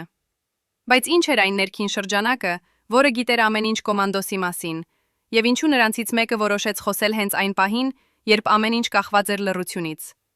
Այս խումբը, որը անվտանգության ծառայության փաստաթղթերում նշված է որպես օպերատիվ միավոր Ալֆա 12, ստեղծվել էր 1992 թվականին, հատուկ նպատակով պաշտպանել ռազմական հրամանատարության ամենազգայուն տեղեկությունները։ Նրանք չէին սովորական անվտանգության աշխատակիցներ, այլ ընտրյալներ, ովքեր անցել էին հատուկ ստուգումներ, եւ ում վստահվել էր այն, ինչ պաշտոնական փաստաթղթերը կոչում են կենսական կարևորության պետական գաղտնիքներ։ Բայց մայիսի 13-ին 1994 թվականին այս 12 մարդկանցից մեկը կատարեց զանգ, որը ոչ ոք չէր սպասում։ Այդ մարդու անունն էր Արամ Գրիգորյան, եւ նա էր կոմանդոսի անձնական կապի սպան, պատասխանատու բոլոր հաղորդակցությունների կոդավորման եւ ապակոդավորման համար։ Նա գիտեր յուրաքանչյուր հաղորդագրություն, որը ուղարկվում էր Երևան, յուրաքանչյուր հրահրաման, որը գալիս էր Երևանից, եւ ամենակարևորը, նա գիտեր բոլոր կոդերը, որոնք օգտագործվում էին գաղտնի հաղորդակցության համար։ Մայիսի 13-ին, ժամը 3:20 առավոտյան, երբ ամբողջ ճամբարը քնած էր, Արամ Գրիգորյանը մտավ հաղորդակցության վրան եւ կատարեց զանգ դեպի Բաքու։ Ոչ թե Երևան, այլ Բաքու։ Այս փաստը հայտնաբերվեց միայն 3 օր անց, երբ հաղորդակցության գրանցամատյանները ստուգվեցին, եւ այն ժամանակ արդեն ուշ էր։ Զանգը տևել է 17 րոպե, եւ թեև զրույցի բովանդակությունը երբեք չի ձայնագրվել, հաղորդակցության մետադատաները ցույց են տալիս, որ Գրիգորյանը խոսել է ուղղակիորեն ադրբեջանական ռազմական հետախուզության բարձրաստիճան սպայի հետ։ Ինչ էր նա ասում այդ 17 րոպեի ընթացքում։ Արդյոք նա բացահայտեց հայկական ուժերի դիրքերը, թե նա նախազգուշացրեց նրանց գալիք հարձակման մասին։ Եվ ամենակարևորը, ինչու նա դա արեց, երբ նա գիտեր, որ սա նշանակում էր մահապատիժ, եթե բացահայտվեր։ Կոմանդոսի անձնական պահապանը, ով արդեն պատմել է մեզ այնքան շատ բան, հիշում է այն առավոտը, երբ Գրիգորյանի դավաճանությունը հայտնաբերվեց։ Մայիսի 16-ին, երբ Բիշկեկյան արձանագիրը արդեն ստորագրված էր, հաղորդակցության վարչության ղեկավարը եկավ կոմանդոսի մոտ եւ ներկայացրեց զեկույց, որը պարունակում էր այդ զանգի մանրամասները։ Պահապանը ասում է. «Ես եղել եմ վրանում, երբ կոմանդոսը կարդաց այդ զեկույցը։ Նա կարդաց այն 2 անգամ, հետո դրեց այն սեղանի վրա եւ ասաց. Գտեք Գրիգորյանին եւ բերեք նրան ինձ մոտ։ Նրա ձայնը հանգիստ էր, բայց ես տեսա նրա աչքերում ինչ-որ բան, որը ես երբեք չէի տեսել նախկինում, ոչ թե զայրույթ, այլ խորը անսահման հիասթափություն։ Բայց երբ անվտանգության աշխատակիցները գնացին փնտրելու Գրիգորյանին, նրանք գտան միայն դատարկ քնապարկ եւ նամակ, որը թողնված էր նրա անկողնու վրա։ Նամակում գրված էր միայն մեկ նախադասություն. Ես արեցի այն, ինչ պետք էր անել, որպեսզի փրկեմ իմ ընտանիքը։ Ով էր սպառնացել Գրիգորյանի ընտանիքին։ Ինչպես էին նրանք հասել նրան, երբ նա գտնվում էր ռազմական գոտում, պաշտպանված անվտանգության ամենախիստ միջոցներով։ Եվ ամենակարևորը, ուր անհետացավ Արամ Գրիգորյանը, եւ ապրում է արդյոք նա դեռևս այսօր։ Հետաքննությունը, որը սկսվեց անմիջապես Գրիգորյանի անհետացումից հետո, բացահայտեց մանրամասներ, որոնք ավելի շատ հարցեր բարձրացրին, քան պատասխաններ տվեցին։ Գրիգորյանի անձնական իրերի մեջ գտնվեց երկրորդ հեռախոսային համար, որը գրանցված էր կեղծ անվան տակ, եւ այդ համարից կատարված զանգերի ցանկը ցույց էր տալիս, որ նա կապի մեջ էր եղել անհայտ անձանց հետ ամբողջ ապրիլի եւ մայիսի ընթացքում։ Ավելին, նրա բանկային հաշվում, որը բացվել էր Թբիլիսիում մայիսի առաջին օրերին, հայտնաբերվեց ավանդ՝ 30,000 ամերիկյան դոլար։ Այս գումարը համարժեք էր մոտավորապես 10 տարվա աշխատավարձի հայկական բանակում, եւ ոչ ոք չէր կարող բացատրել, թե որտեղից էր Գրիգորյանը ստացել այդ փողը։ Անվտանգության ծառայության հետաքննողները եզրակացրին, որ սա էր վճարում դավաճանության համար, բայց նրանք երբեք չկարողացան հայտնաբերել, թե ով էր վճարել այդ գումարը։ Բանկային փաստաթղթերը ցույց էին տալիս միայն, որ փողը փոխանցվել էր օֆշորային ընկերությունից, որը գրանցված էր Կիպրոսում, եւ Պրոսում եւ որի իրական սեփականատերերը թաքնված էին իրավաբանական կառույցների բարդ ցանցի հետևում։ Արդյոք սա էր ադրբեջանական հետախուզությունը, որը վճարում էր Գրիգորյանին։ Թե կային այլ ուժեր, ավելի մեծ եւ ավելի հզոր, որոնք շահագրգռված էին կոմանդոսի ձախողմամբ։ Կոմանդոսի անձնական պահապանը հիշում է, որ երբ Գրիգորյանի դավաճանությունը հայտնաբերվեց, կոմանդոսը հրամայեց լրիվ լռություն այս թեմայի շուրջ։ Նա ասաց մեզ. ոչ ոք չպետք է իմանա այս մասին։ Եթե զինվորները իմանան, որ մեզանից մեկը դավաճանել է, դա կոչնչացնի բարոյականությունը։ Եվ այդպես էլ եղավ։ Գրիգորյանի անհետացումը պաշտոնապես բացատրվեց որպես անհետացում մարտական գործողությունների ժամանակ, եւ նրա անունը ավելացվեց զոհվածների ցանկին։ Նրա ընտանիքը ստացավ պաշտոնական ծանուցում, որ նա մահացել է հերոսաբար, եւ նրանք ստացան փոխհատուցում եւ պետական աջակցություն։ Պահապանը դադար է առնում, եւ նրա ձայնը դառնում է դառը։ Սա էր ամենադժվարը, տեսնել, թե ինչպես են Գրիգորյանի ծնողները լալիս իրենց հերոս որդու համար, երբ մենք գիտեինք ճշմարտությունը։ Բայց կոմանդոսը ասաց, որ սա անհրաժեշտ էր, քանի որ ճշմարտությունը կվնասեր ավելի շատ մարդկանց, քան կպաշտպաներ։ Արդյոք կոմանդոսը ճիշտ էր անում թաքցնելով Գրիգորյանի դավաճանությունը, թե սա էր մեկ այլ գաղտնիք, որը ավելացավ այն բեռին, որը նա տարավ իր ամբողջ կյանքի ընթացքում։ Եվ քանի այլ դավաճաններ կային օպերատիվ միավոր Ալֆա 12-ի մեջ, որոնց մասին մենք երբեք չենք իմանա։ Բայց Գրիգորյանի պատմությունը ունի շարունակություն, որը բացահայտվեց միայն շատ տարիներ անց։ 2012 թվականին, երբ Վրաստանի անվտանգության ծառայությունը իրականացրեց գործողություն ադրբեջանական լրտեսական ցանցի դեմ Թբիլիսիում, նրանք ձերբակալեցին մի մարդու, ով ապրում էր կեղծ անվան տակ, բայց ում մատնահետքերը համընկնում էին Արամ Գրիգորյանի մատնահետքերի հետ հայկական բանակի արխիվներում։ Վրացական իշխանությունները տեղեկացրին Հայաստանին եւ հայկական հետախուզությունը ուղարկեց ներկայացուցիչներ ստուգելու այդ տեղեկությունը։ Բայց մինչև նրանք հասնեին Թբիլիսի, այդ մարդը արձակվեց անհայտ իրավական հիմքերով, եւ նա անհետացավ կրկին։ Վրացական իշխանությունները բացատրեցին, որ սա եղել է վարչական սխալ, բայց հայկական հետախուզությունը կասկածում էր, ինչ որ մեկը, ով ուներ ազդեցություն Վրաստանի վրա, միջամտել էր եւ ազատել էր Գրիգորյանին։ Ով էր այդ մարդը կամ այդ կազմակերպությունը, որը պաշտպանում էր Գրիգորյանին 18 տարի անց նրա դավաճանությունից։ Ինչու էր նա դեռևս արժեքավոր նրանց համար։ Եվ ինչ այլ գաղտնիքներ էր նա պահում, որոնք արժեքավոր էին այնքան, որ արժեր պաշտպանել նրան այդքան երկար ժամանակ։ Կոմանդոսի անձնական պահապանը ասում է, որ երբ նա լսեց Գրիգորյանի հնարավոր վերահայտնվելու մասին 2012 թվականին, նա անմիջապես գնաց կոմանդոսի մոտ եւ պատմեց նրան այս լուրը։ Կոմանդոսը լսեց ինձ լռությամբ, հետո ասաց. եթե սա իսկապես Գրիգորյանն է, ապա նա ապրել է 18 տարի վախի մեջ, եւ դա ավելի վատ է, քան ցանկացած բանտ։ Ես հարցրի. դուք չեք ուզում, որ նա պատասխանատվության ենթարկվի, եւ նա ասաց. ինչ պատասխանատվություն կարող է լինել 18 տարի անց։ Պատերազմը ավարտվել է, մարդիկը մեռել են, եւ ոչինչ չի փոխվի, Եթե Գրիգորյանը բանտ նստի կամ ազատ մնա։ Սա էր կոմանդոսի բնավորությունը։ Նա չէր պահպանում ատելություն, նույնիսկ այն մարդկանց նկատմամբ, ովքեր դավաճանել էին նրան։ Բայց արդյոք այս ներողամտությունը ուժ էր, թե թուլություն։ Արդյոք կոմանդոսը պարզապես հոգնել էր պայքարելուց, թե նա իսկապես հավատում էր, որ վրեժխնդրությունը ոչինչ չի լուծում։ Եվ ինչպես պետք է մենք, ովքեր ապրում ենք այսօր, վերաբերվենք այն մարդկանց, ովքեր դավաճանեցին ազգային շահերը, ներել նրանց ինչպես կոմանդոսը, թե պահանջել արդարություն, նույնիսկ եթե դա ուշ է։ Այժմ մենք պետք է խոսենք մի բանի մասին, որը կապում է Գրիգորյանի դավաճանությունը Բիշկեկյան արձանագրության հետ։ Եթե Գրիգորյանը զանգահարեց Բաքու մայիսի 13-ին եւ բացահայտեց հայկական ուժերի դիրքերը կամ պլանները, ապա ադրբեջանական կողմը գիտեր, որ հայկական բանակը պատրաստվում էր վերջնական հարձակման։ Սա կարող էր բացատրել, թե ինչու ադրբեջանական իշխանությունները այդքան արագ համաձայնվեցին Բիշկեկյան արձանագրության պայմաններին։ Նրանք գիտեին, որ եթե նրանք չստորագրեն հրադադարը անմիջապես, հայկական ուժերը կարող էին հասնել Բաքվի, եւ այդ դեպքում նրանք կկորցնեին ամեն ինչ։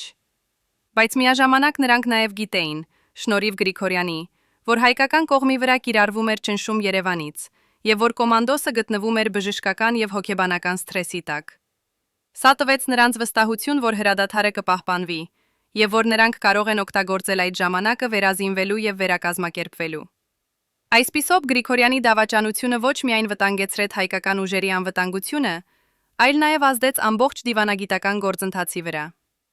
Արդյոք Բիշկեկյան արձանագիրը կստորագրվեր այնպես, ինչպես ստորագրվեց, եթե ադրբեջանական կողմը չիմանար այն, ինչ Գրիգորյանը բացահայտեց նրանց։ Թե դավաճանությունը միայն արագացրեց անխուսափելին, եւ արդյունքը կլիներ նույնը, անկախ Գրիգորյանի գործողություններից։ Կոմանդոսի անձնական պահապանը ավարտում է իր պատմությունը Գրիգորյանի մասին մի խոսքով, որը ամփոփում է ողջ այս ողբերգական դրվագը։ Գրիգորյանը դավաճանեց ոչ թե այն պատճառով, որ նա չէր սիրում Հայաստանը, այլ այն պատճառով, որ նա սիրում էր իր ընտանիքը ավելի շատ, ասում է նա։ Եվ ով կարող է մեղադրել մարդուն, ով ընտրում է իր երեխաների կյանքը իր երկրի փառքից։ Սա է դավաճանության ողբերգությունը։ Դա հազվադեպ է լինում պարզ ընտրություն լավի եւ վատի միջև, այլ ընտրություն երկու սիրո միջև, եւ մարդը պետք է ընտրի, թե որ սերը ավելի կարեւոր է։ Բայց արդյոք այս բացատրությունը արդարացնում է դավաճանությունը։ Արդյոք անձնական սերը կարող է լինել ավելի կարևոր, քան ազգային պարտականությունը։ Եվ եթե մենք ընդունենք, որ Գրիգորյանը ճիշտ էր անում, պաշտպանելով իր ընտանիքը,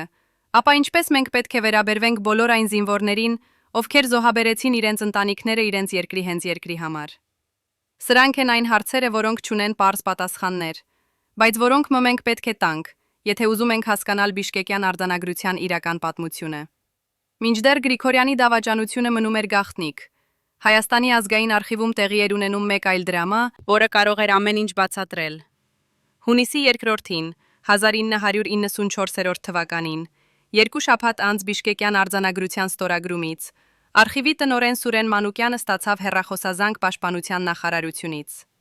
Զանգահարողը ներկայացավ որպես նախարարի անձնական օգնական եւ ասաց, որ նախարարությունը պահանջում է անմիջական հասանելիություն բոլոր փաստաթղթերին, որոնք վերաբերում են Ղարաբաղյան պատերազմի վերջին փուլին, ապրիլից մինչև մայիս 1994 թվականին։ Մանուկյանը հարցրեց, ինչու է անհրաժեշտ այդ փաստաթղթերը, եւ պատասխանը եղավ պետական անվտանգության նկատառումներ։ Սա էր ստանդարտ պատասխան, որը չէր պահանջում հետագա բացատրություններ, եւ Մանուկյանը պատրաստեց փաստաթղթերը փոխանցման համար։ Բայց երբ նախարարության ներկայացուցիչները եկան վերցնելու փաստաթղթերը, Մանուկյանը նկատեց ինչ-որ բան անսովոր։ Նրանք չունեին պաշտոնական թույլտվություն, որը սովորաբար պահանջվում էր արխիվային նյութերի փոխանցման համար, եւ նրանք պահանջեցին ոչ միայն պատճենները, այլ նաեւ բնօրինակները։ Սուրեն Մանուկյանը, ով ծառայել էր արխիվի տնօրեն 15 տարի եւ ով գիտեր բոլոր կանոնները, մերժեց տալ բնօրինակները առանց պաշտոնական թույլտվության։ Նա ասաց այցելուներին. «Ես կարող եմ տալ ձեզ պատճենները, բայց բնօրինակները պետք է մնան արխիվում ըստ օրենքի»։ Այցելուները փորձեցին համոզել նրան, նրանք նույնիսկ սպառնացին նրան, բայց Մանուկյանը չհետ չկաշկանդվեց։ Վերջապես նրանք հեռացան վերցնելով միայն պատճենները, բայց Մանուկյանը զգաց, որ ինչ-որ բան սխալ էր։ Նա որոշեց ստեղծել լրացուցիչ պատճենների հավաքածու եւ թաքցնել այն իր անձնական անվտանգ տեղում, իր տան ստորգետնյա սենյակում։ Այս որոշումը, որը թվում էր պարանոիկ այն ժամանակ, փրկեց այդ փաստաթղթերը ոչնչացումից։ Քանի որ 3 օր անց հունիսի 5-ին արխիվում տեղի ունեցավ հրդեհ, որը ոչնչացրեց ամբողջ բաժինը, որտեղ պահվում էին Ղարաբաղյան պատերազմի փաստաթղթերը։ Պաշտոնական հետաքննությունը եզրակացրեց, որ սա եղել է պատահական էլեկտրական կարճ միացում, բայց Մանուկյանը երբեք չհավատաց այդ բացատրությանը։ Սուրեն Մանուկյան, ով այժմ ապրում է Երևանում, եւ ով համաձայնվել է խոսել մեզ հետ առաջին անգամ 35 տարվա ընթացքում, նստած է իր գրադարանում, շրջապատված հազարավոր գրքերով եւ փաստաթղթերով։ Նա բացում է մի հին մետաղյա արկղ եւ հանում է դեղնած թղթերի փաթեթ, այն փաստաթղթերը, որոնք նա փրկեց հրդեհից։ Ես գիտեի, որ ինչ-որ մեկը ուզում էր ոչնչացնել այս փաստաթղթերը, ասում է նա։ Եվ ես որոշեցի, որ եթե նրանք այդքան ուզում են թաքցնել ինչ-որ բան, ապա դա պետք է լինի շատ կարևոր։ Նա տարածում է փաստաթղթերը սեղանի վրա, եւ մենք տեսնում ենք հաղորդագրություններ, զեկույցներ,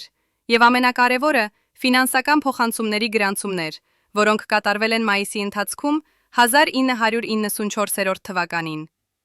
Մեկ փաստաթուղթ, որը թվագրված է մայիսի 11-ով, ցույց է տալիս փոխանցում 2 միլիոն ամերիկյան դոլար,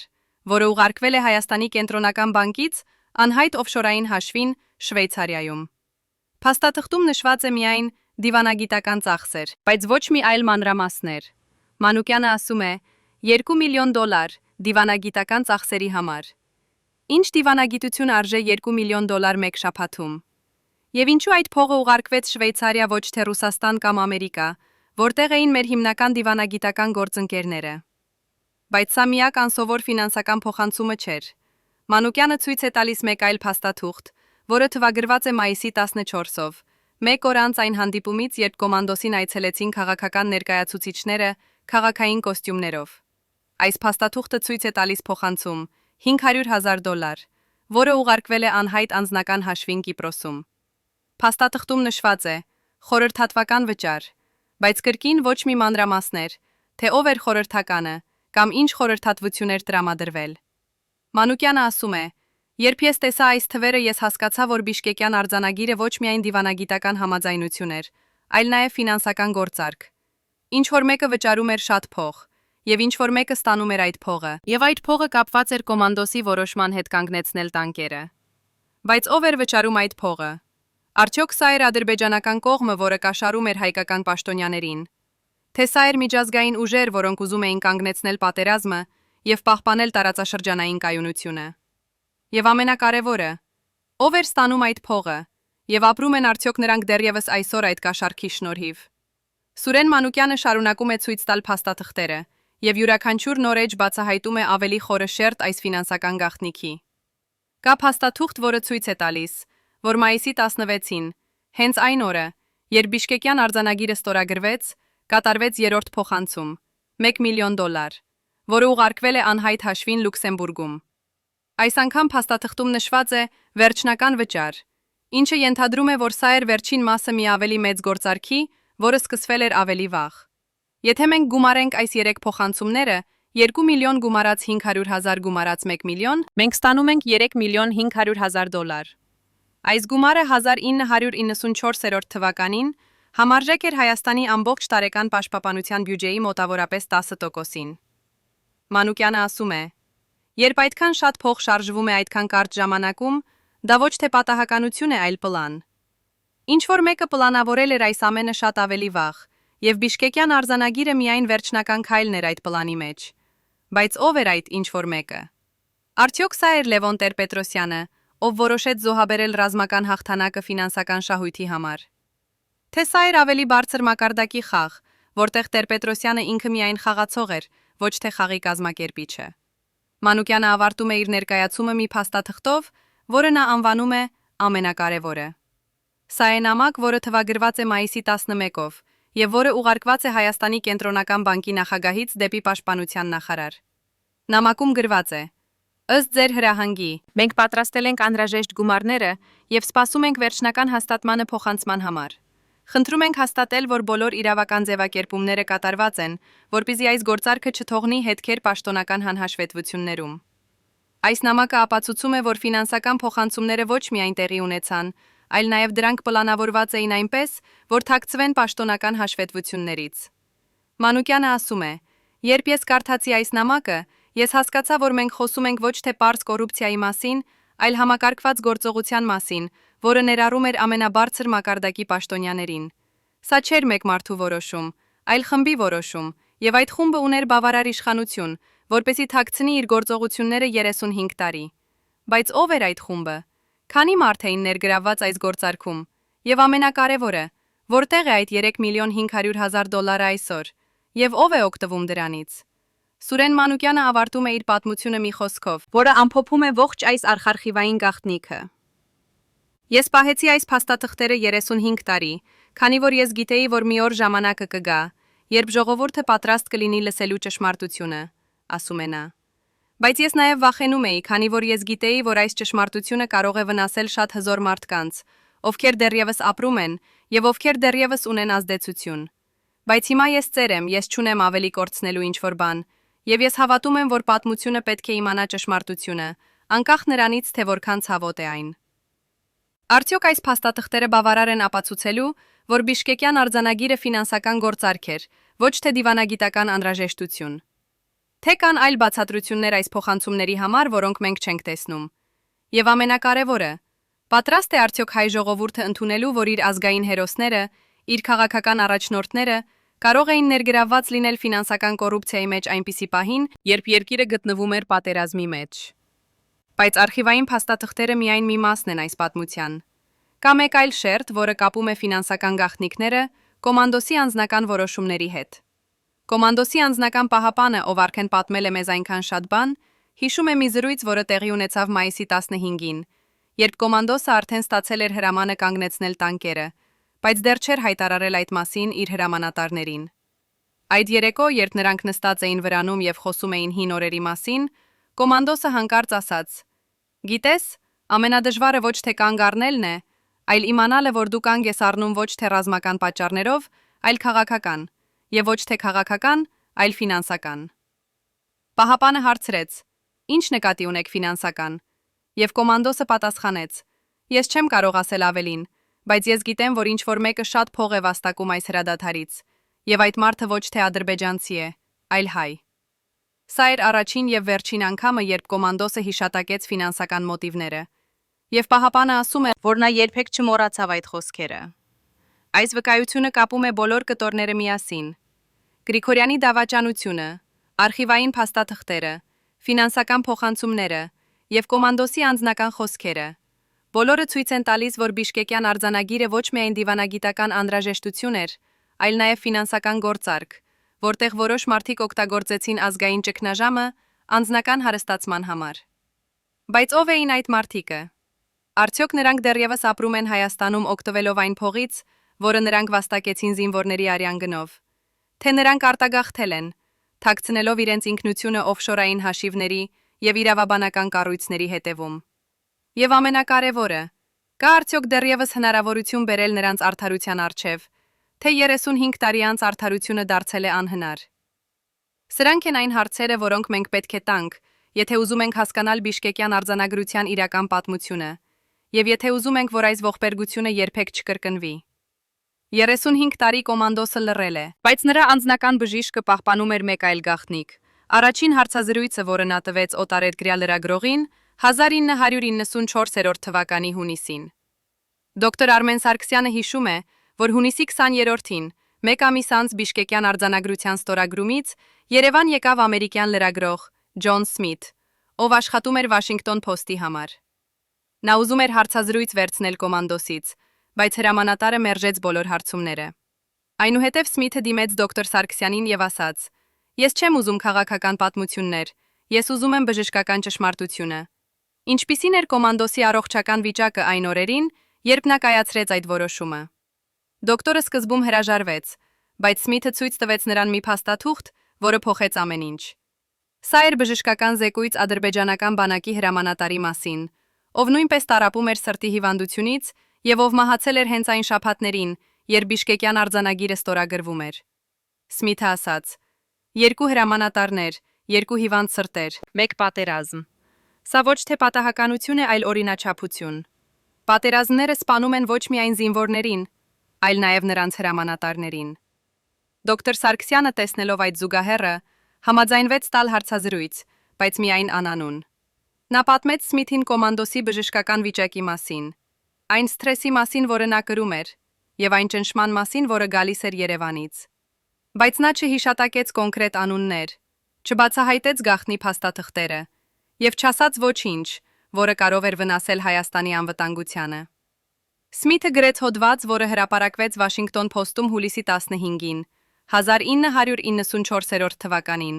վերնագրով «Հիվանդ սրտերը, որոնք կանգնեցրին պատերազմը»։ Հոդվածում Սմիթը գրեց. «Երբ մենք խոսում ենք պատերազմի մասին, մենք խոսում ենք ռազմավարության, քաղաքականության եւ դիվանագիտության մասին։ Բայց մենք հազվադեպ ենք խոսում մարդկային մարմինների մասին, որոնք կրում են այդ պատերազմի բեռը։ Կովկասում 2 հրամանատարներ, երկուսն էլ տառապում էին սրտի հիվանդությունից, երկուսն էլ գիտեին, որ յուրաքանչյուր որոշում կարող էր լինել նրանց վերջինը։ Եվ երբ նրանք կանգ առան, գուցե դա ոչ թե քաղաքական որոշում էր, այլ բժշկական անհրաժեշտություն»։ Այս հոդվածը հասավ Հայաստան, եւ դոկտոր Սարգսյանը կանչվեց Պաշտպանության նախարարություն բացատրություններ տալու համար։ Նա ասաց նրանց. «Ես չեմ բացահայտել պետական գաղտնիքներ, ես միայն խոսեցի բժշկական փաստերի մասին»։ Նրան նախազգուշացրին, բայց չպատժեցին, քանի որ նա իսկապես չէր բացահայտել ոչինչ, որը կարող էր վնասել երկրին։ Բայց այդ հարցազրույցը ունեցավ անսպասելի հետևանք։ Կոմանդոսը, երբ կարդաց այդ հոդվածը, կանչեց դոկտոր Սարգսյանին եւ ասաց նրան. «Դոկտոր, դուք արեցիք ճիշտ բան։ Ժողովուրդը պետք է իմանա, որ որոշումները կայացվում են ոչ միայն քաղաքական սենյակներում, այլ նաեւ հիվանդ մարմիններում»։ Սա էր առաջին անգամ, երբ կոմանդոսը հաստատեց, որ նրա առողջական վիճակը ազդել էր նրա որոշումների վրա։ Դոկտոր Սարգսյանը հիշում է. «Նա ասաց ինձ. եթե իմ սիրտը լիներ ավելի ուժեղ, գուցե ես ավելի շատ կպայքարեի այն հրամանների դեմ, որոնք գալիս էին Երևանից։ Բայց երբ դու գիտես, որ յուրաքանչյուր սթրես կարող է սպանել քեզ, դու սկսում ես ավելի զգույշ լինել քո ընտրությունների հետ»։ Սա էր կոմանդոսի խոստովանությունը։ Նա ընդունում էր, որ նրա ֆիզիկական թուլությունը դարձել էր նրա քաղաքական թուլությունը։ Արդյոք սա նշանակում է, որ եթե կոմանդոսը առողջ լիներ, նա կշարունակեր դեպի Բաքու։ Թե սա միայն արդարացում էր, որը նա տվեց իրեն, ապրելու իր որոշման հետ։ Եվ ամենակարևորը, արդյոք Երևանի քաղաքական իշխանությունները գիտեին կոմանդոսի բժշկական վիճակի մասին եւ օգտագործեցին այն որպես լծակ, ստիպելու նրան հնազանդվել։ Դոկտոր Սարգսյանը ասում է. «Ես երբեք չեմ իմանա ճշգրիտ պատասխանը, բայց ես գիտեմ մի բան. երբ մարդը հիվանդ է եւ վախենում է մահից, նա դառնում է ավելի խոցելի մանիպուլյացիայի նկատմամբ։ Եվ եթե ինչ-որ մեկը գիտեր այդ թուլությունը, նա կարող էր օգտագործել այն»։ Բայց առաջին հարցազրույցը միայն մի մասն էր այս պատմության։ Կա մեկ այլ շերտ, որը կապում է բժշկական գաղտնիքները քաղաքական դավաճանության հետ։ Հունիսի 25-ին, 5 օր անց Սմիթի հոդվածի հրապարակումից, կոմանդոսի վրան եկավ մի մարդ, ում պահապանը նկարագրում է որպես բարձրաստիճան պաշտոնյա քաղաքային կոստյումով եւ դիվանագիտական անձնագրով։ Այս մարդը ներկայացավ որպես նախագահի հատուկ ներկայացուցիչ եւ ասաց, որ նա եկել է քննարկելու զգայուն հարցեր։ Պահապանը հիշում է, նա մտավ կոմանդոսի վրան եւ նրանք խոսեցին մոտավորապես 40 րոպե։ Երբ նա դուրս եկավ, կոմանդոսը կանչեց ինձ եւ ասաց. «Պատրաստվիր, մենք հեռանում ենք Երևան վաղը»։ Ես հարցրի. «Ինչու»։ Եվ նա ասաց. «Քանի որ ինձ ասացին, որ եթե ես մնամ այստեղ, ես կդառնամ խնդիր»։ Ես չհասկացա, թե ինչ նա նկատի ուներ, բայց ես տեսա նրա աչքերում, որ նա վախենում էր։ Ոչ թե թշնամուց, այլ իր սեփական մարդկանցից։ Ո՞վ էր այդ նախագահի հատուկ ներկայացուցիչը։ Ինչ սպառնալիքներ էր նա արտահայտել, որ կոմանդոսը, մարդը, ով երբեք չէր վախենում մարտական դաշտում, հանկարծ վախեցավ։ Եվ ինչու կոմանդոսը դարձավ խնդիր հենց այն պահին, երբ նրա բժշկական վիճակը հրապարակվեց միջազգային մամուլում։ Պահապանը շարունակում է իր պատմությունը։ Հաջորդ օրը, հունիսի 26-ին, մենք հեռացանք դեպի Երևան։ Կոմանդոսը չասաց ոչ մեկին, թե ինչու է նա հեռանում։ Նա պարզապես ասաց, որ նա պետք է հանդիպի նախագահի հետ։ Բայց երբ մենք հասանք Երևան, ոչ մի հանդիպում չկար։ Փոխարենը կոմանդոսին տեղափոխեցին ռազմական հիվանդանոց եւ ասացին, որ նա պետք է մնա այնտեղ բժշկական դիտարկման տակ։ Սա չէր պարզ հիվանդանոցային բուժում, այլ փաստացի կալանք։ Նրան չէին թույլ տալիս հեռանալ, չէին թույլ տալիս ընդունել այցելուներ։ Եվ նույնիսկ ես, նրա անձնական պահապանը, կարող էի տեսնել նրան միայն սահմանափակ ժամերին։ Ինչու կոմանդոսը, ազգային հերոսը, հանկարծ դարձավ բանտարկյալ իր սեփական երկրում։ Ինչ էին վախենում քաղաքական իշխանությունները, որ նրանք որոշեցին մեկուսացնել նրան։ Եվ ինչպես էր կոմանդոսը ապրում այդ օրերը, երբ նա հասկանում էր, որ նա դավաճանվել է ոչ միայն քաղաքական համակարգի կողմից, այլ նաև այն մարդկանց կողմից, ում նա վստահել էր։ Պահապանը հիշում է մի զրույց, որը տեղի ունեցավ հիվանդանոցում հուլիսի առաջին օրերին։ Կոմանդոսը նստած էր իր անկողնում եւ նայում էր պատուհանից դեպի Երևանի փողոցները։ Նա ասաց պահապանին. «Գիտես, ամենածիծաղելին այն է, որ ես կանգ առա ոչ թե այն պատճառով, որ ես վախեցա թշնամուց, այլ այն պատճառով, որ ինձ ասացին, որ եթե ես շարունակեմ, իմ սեփական մարդիկը կդառնան իմ թշնամիները։ Եվ հիմա ես տեսնում եմ, որ նրանք դարձել են իմ թշնամիները այնուամենայնիվ ոչ թե այն պատճառով, որ ես շարունակեցի, այլ այն պատճառով, որ ես կանգ առա»։ Պահապանը ասում է. «Սա էր առաջին անգամ, երբ ես տեսա Կոմանդոսին լրիվ կոտրված։ Ոչ թե նրա մարմինը, այլ նրա հոգին։ Նա հասկացավ, որ անկախ նրանից, թե ինչ որոշում էր նա կայացրել, նա միշտ կլիներ մեղավոր ինչ-որ մեկի աչքերում։ Եթե նա շարունակեր դեպի Բաքու, նրանք կմեղադրեին անհնազանդության մեջ։ Եթե նա կանգ առներ, նրանք կմեղադրեին դավաճանության մեջ։ Սա էր իդեալական թակարդ։ Անկախ նրանից, թե ինչ ընտրություն անես, դու միշտ կպարտվես։ Արդյոք Կոմանդոսը զոհ էր այդ թակարդի, թե նա ինքը մասնակից էր այդ խաղին, եւ նրա կոտրվածությունը միայն դերասանություն էր։ Եվ ամենակարևորը, ով էր ստեղծել այդ թակարդը եւ ինչու։ Կոմանդոսը պետք է լիներ զոհը։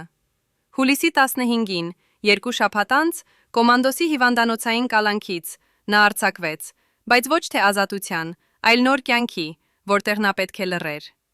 Պահապանը հիշում է, երբ մենք դուրս եկանք հիվանդանոցից, Կոմանդոսին տվեցին հստակ հրահանգներ, ոչ մի հանրային հարցազրույց, ոչ մի հուշագրություն, ոչ մի քաղաքական գործունեություն։ Նրան ասացին. «Դուք կարող եք ապրել հանգիստ կյանք, բայց միայն եթե դուք լռեք»։ Եվ Կոմանդոսը ընդունեց այդ պայմանները, ոչ թե այն պատճառով, որ նա վախենում էր իր համար, այլ այն պատճառով, որ նրան սպառնացել էին նրա ընտանիքի անվտանգությամբ։ Ով էր սպառնացել Կոմանդոսի ընտանիքին։ Ինչպիսին էին այդ սպառնալիքները, որ ազգային հերոսը համաձայնվեց լռել 35 տարի։ Եվ քանի այլ հայ հերոսներ են ապրել նույն սպառնալիքների տակ, լռելով այն ճշմարտությունների մասին, որոնք կարող էին փոխել Հայաստանի պատմությունը։ Պահապանը ասում է. «Կոմանդոսի լռությունը ոչ թե համաձայնություն էր, այլ գերության ձև։ Նա ապրեց 35 տարի որպես ազատ մարդ, բայց նրա հոգին բանտարկված էր այն գաղտնիքների մեջ, որոնք նա չէր կարող կիսվել։ Բայց Կոմանդոսի պատմությունը չավարտվեց հիվանդանոցից դուրս գալով։ Կա մեկ այլ շերտ, որը բացահայտում է, թե ինչպես էր նա ապրում այդ 35 տարիների ընթացքում։ Պահապանը պատմում է, որ Կոմանդոսը երբեք չդադարեց լինել զինվոր,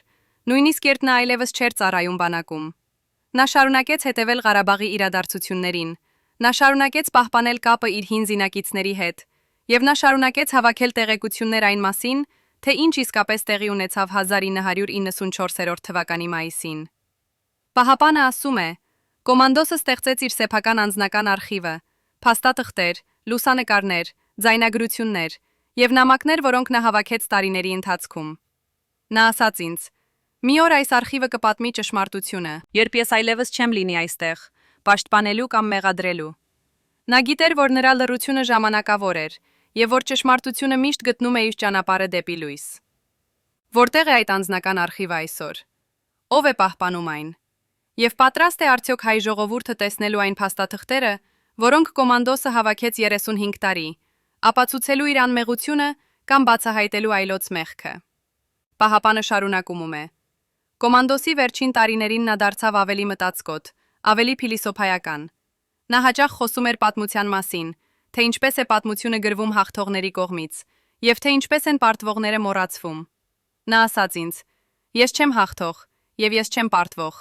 Ես պարզապես մարդ եմ, ով փորձեց անել ճիշտ բանը անճիշտ ժամանակում»։ Սա էր Կոմանդոսի վերջնական ինքնագնահատականը։ Նա չէր փորձում արդարացնել իրեն, նա չէր փորձում մեղադրել ուրիշներին։ Նա պարզապես ընդունում էր, որ պատմությունը բարդ է եւ որ յուրաքանչյուր որոշում ունի իր հետևանքները։ Բայց արդյոք այս փիլիսոփայական մոտեցումը բավարար է հասկանալու բիշկեկյան արձանագրության ողբերգությունը։ Թե մենք պետք է պահանջենք ավելի կոնկրետ պատասխաններ. ով էր մեղավոր, ով էր զոհ, եւ ով էր օգտվողը։ Եվ ամենակարևորը, արդյոք մենք կարող ենք սովորել ինչ-որ բան այս պատմությունից, որպեսզի չկրկնենք նույն սխալները ապագայում։ Երբ Կոմանդոսի ճանապարհը հասավ իր ավարտին, նա թողեց հետևում ոչ միայն անձնական արխիվ, այլ նաև հարց, որը դեռևս տանջում է յուրաքանչյուր հայի։ Արդյոք մենք կարող էինք հասնել Բաքվի, եւ ինչ կլիներ, եթե մենք դա անեինք։ Պահապանը ասում է. «Կոմանդոսը երբեք չպատասխանեց այս հարցին հստակ, բայց նա ասաց ինձ մի բան, որը ես երբեք չեմ մոռանա. պատմությունը չի ստեղծվում եթեներով, Այլ ինչ եղավներով։ Մենք կանգ առանք, եւ դա է մեր պատմությունը։ Արդյոք դա ճիշտ էր, թե սխալ։ Դա կորոշի ժամանակը, ոչ թե մենք։ Սա էր կոմանդոսի վերջնական խոսքը այս թեմայի վերաբերյալ, եւ Պահապանը ասում է, որ նա երբեք չլսեց նրանից ավելին։ Բայց արդյոք ժամանակը արդեն որոշել է։ 35 տարի անց, երբ Ղարաբաղը կորավ 2022 թվականին, արդյոք մենք կարող ենք ասել, որ Բիշկեկյան արձանագիրը ճիշտ որոշում էր։ Թե մենք պետք է ասենք, որ եթե կոմանդոսին թույլ տային շարունակել, Ղարաբաղը դեռևս կլիներ հայկական։ Սրանք են այն հարցերը, որոնց պատասխանները մենք երբեք չենք իմանա վստահությամբ, բայց որոնք մենք պետք է շարունակենք տալ, քանի որ դրանք են սահմանում մեր ազգային ինքնությունը։ Բիշկեկյան արձանագրության ստորագրումից հետո Հայաստանը մտավ նոր փուլ, որտեղ ռազմական հաղթանակները փոխարինվեցին դիվանագիտական բանակցություններով, որտեղ հերոսները լռեցվեցին եւ որտեղ ճշմարտությունը թաղվեց արխիվների խորքերում։ Կոմանդոսի անձնական Պահապանը ասում է. այդ օրերից սկսած Հայաստանը փոխվեց։ Մենք դադարեցինք հավատալ մեր հերոսներին, մենք դադարեցինք հավատալ մեր իշխանություններին, եւ մենք դադարեցինք հավատալ, որ ճշմարտությունը կարող է հաղթել սուտին։ Սա էր Բիշկեկյան արձանագրության իրական ժառանգությունը, ոչ թե հրադադարը, այլ վստահության կորուստը։ Բայց արդյոք այս վստահության կորուստը անխուսափելի էր։ Արդյոք կար այլ ճանապարհ, որտեղ Հայաստանը կարող էր պահպանել եւ իր ռազմական հաղթանակները, եւ իր ժողովրդի վստահությունը։ Թե սա էր այն գինը, որը փոքր ազգերը միշտ պետք է վճարեն, ապրելու մեծ տերությունների ստվերում։ 35 տարի անց կոմանդոսի պատմությունը դեռևս ապրում է հայ ժողովրդի հիշողության մեջ, բայց ոչ այնպես, ինչպես նա կցանկանար։ Նրան հիշում են որպես հերոս, ով կանգ առավ, ոչ թե որպես հերոս, ով հաղթեց։ Նրան հիշում են որպես մարդ, ով լռեց, ոչ թե որպես մարդ, ով խոսեց ճշմարտությունը։ Եվ նրան հիշում են որպես խորհրդանիշ կորցրած հնարավորության, ոչ թե որպես օրինակ իմաստության։ Պահապանը ասում է. կոմանդոսը արժանի էր ավելի լավ ժառանգության։ Նա արժանի էր, որ հիշվեր որպես մարդ, ով փրկեց իր երկիրը, ոչ թե որպես մարդ, ով դավաճանեց իր զինվորներին։ Բայց պատմությունը անարդար է, եւ հաճախ ճիշտ մարդիկ ստանում են սխալ ժառանգությունը։ Բայց արդյոք մենք կարող ենք փոխել այդ ժառանգությունը այսօր։ Արդյոք մենք կարող ենք վերագնահատել կոմանդոսի որոշումները եւ տեսնել դրանք նոր լույսի տակ։ Եվ ամենակարևորը, արդյոք մենք պատրաստ ենք ընդունելու, որ հերոսությունը ոչ միայն հաղթանակն է, այլ նաեւ զոհողությունը, եւ որ երբեմն ամենամեծ հերոսությունը կանգ առնելն է, երբ բոլորը ուզում են, որ դու շարունակես։ Բիշկեկյան արձանագրության պատմությունը ավարտվեց ոչ թե հաղթանակով, ոչ թե պարտությամբ, այլ անորոշությամբ։ Հայաստանը պահպանեց Ղարաբաղը 28 տարի, բայց կորցրեց այն 2022 թվականին։ Կոմանդոսը ապրեց 35 տարի լռությամբ, բայց նրա գաղտնիքները սկսեցին բացահայտվել նրա մահից հետո։ Եվ հայ ժողովուրդը շարունակում է հարցնել. ինչ կլիներ, եթե մենք շարունակեինք դեպի Բաքու,